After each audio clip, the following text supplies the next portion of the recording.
How to cancel your train ticket using the IRCTC Rail Connect application.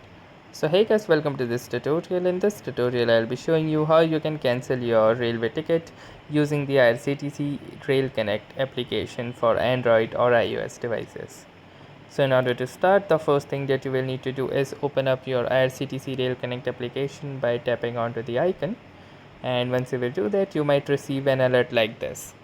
So simply click onto this OK button in order to dismiss that. Then you will land onto this particular login screen. So in order to log in, simply click onto this login button at the top right, and then using your credentials you need to log in into your IRCTC account. So once you will validate your PIN, it will verify you as a user, and after the user verification you are all set. So then in this new screen you need to click onto this train option, and then you have this button that says cancel ticket. So simply click on this cancel ticket option and it will fetch out all of the booked tickets which can be cancelled.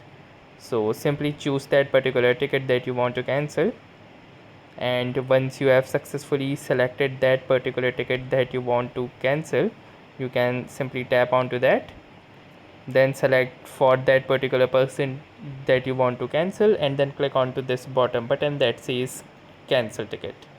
Then you might need to enter an OTP or verify yourself further, and your ticket will be successfully cancelled. So that's how easily you can cancel a ticket using the IRCTC Rail Connect application for your Android or iOS devices. So that was all for this tutorial. Thanks for watching and have a nice day.